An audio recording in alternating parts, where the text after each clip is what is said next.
Bismillahirrahmanirrahim. Assalamualaikum warahmatullahi wabarakatuh. Saudaraku muslimin dan muslimat dimanapun berada, kembali kita ngaji hadis Nabi Muhammad SAW pada kesempatan yang berbahagia ini, yaitu tentang pengelolaan harta anak yatim. Ya, ada pertanyaan, anak yatim tidak semuanya miskin. Ada di antara mereka yang kaya, yang memiliki harta yang banyak. Lantas bagaimana kita mengelola apabila diberikan amanah sebagai wali, sebagai orang yang percaya untuk mengurusi anak yatim tersebut? Bagaimana cara kita mengelola hartanya, termasuk bayarkan zakatnya? Baik, mari kita simak sebuah riwayat hadis. Bismillahirrahmanirrahim.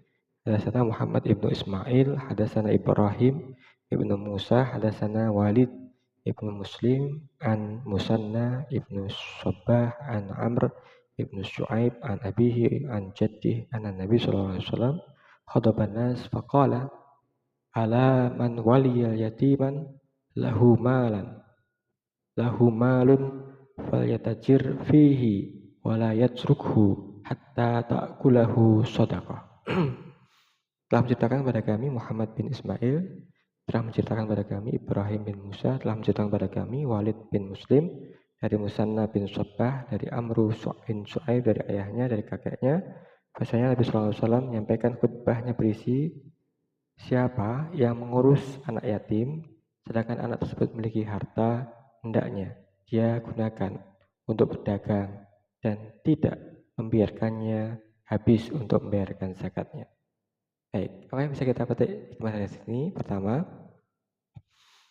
anak yatim yang memiliki harta, yang kaya, apakah wajib dikeluarkan zakat atas harta anak yatim tersebut? Ya, jawabannya benar. Tetap wajib dikeluarkan zakat harta anak yatim, pengurusnya atau wali anak yatim tersebut lah yang membayarkan zakat atas harta si anak yatim. Ya, pesan Nabi SAW supaya tidak dihabiskan untuk sedekah, untuk dikembangkan, dijadikan modal untuk perdagangan bahkan. Artinya, harta anak yatim ini jangan dihabiskan, jangan dimakan dengan cara-cara yang zalim. Justru hendaknya harta anak yatim itu dikelola dengan baik, dikeluarkan zakatnya, tapi jangan sampai ada kesan zakatnya ini kemudian menghabiskan harta si anak itu, dan tidak dianjurkan untuk mengembangkannya sehingga harta anak yatim ini, entah itu ternaknya, entah itu modal yang dimiliki oleh anak yatim itu, dinar dirhamnya, untuk kemudian berkembang menjadi lebih banyak, sehingga nanti ketika anak yatim itu dewasa, dia menerima modal yang banyak, menerima harta yang banyak yang cukup untuk dia rumah tangga, untuk dia bersekolah, membayar biaya-biaya pendidikannya, dan hidup sejahtera. Baik, itu arahan agama kita terhadap harta anak yatim. Yang kedua, anak yatim ini belum memahami teknis mengeluarkan zakat karena masih anak. Karena itu, walinya bertanggung jawab untuk mengeluarkannya. Zakat perlu dan tetap harus dikeluarkan. Jika sudah jelas wajibnya zakat untuk harta milik anak kecil dan orang gila, maka wali bertanggung jawab untuk mengeluarkan zakat dari harta mereka. Karena zakat ini adalah wajib, sehingga harus dikeluarkan sebagaimana zakat untuk orang balik. Dalam Al-Mughni juz 2 488. Yang ketiga, bagaimana menggunakan harta anak yatim itu untuk berdagang?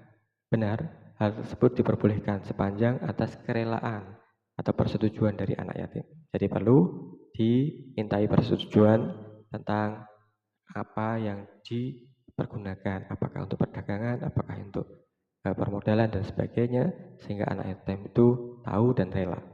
Yang keempat, dalam kitab Fathul Wahhab, dan tidak diperbolehkan bagi wali yang mengurusi anak kecil, anak yatim yang memiliki harta, orang gila ataupun orang idiot untuk membeli budak secara sepihak. Tidak diperbolehkan secara sepihak, meskipun untuk keperluan orang-orang yang diurusnya tersebut.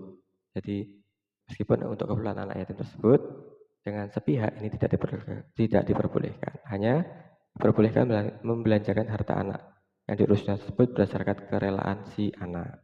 Ya, saudaraku, inilah keindahan agama Islam nantiasa mengajarkan amanah tentang pengelolaan harta anak yatim oleh pengasuhnya, walinya, termasuk dalam zakat dan transaksi perdagangan. Semoga Allah Subhanahu wa taala nanti memberikan hidayah kepada kita, keluarga kita, anak keluarga kita, untuk dapat memahami tentang kewajiban zakat atas harta anak yatim dan mengelolanya untuk perdagangan atas kerelaan si anak yatim. Dikembangkan, semoga lebih baik, lebih banyak untuk persiapan masa depan si anak yatim di masa yang akan datang. Terima kasih. Jika ada manfaatnya, Assalamualaikum warahmatullahi wabarakatuh.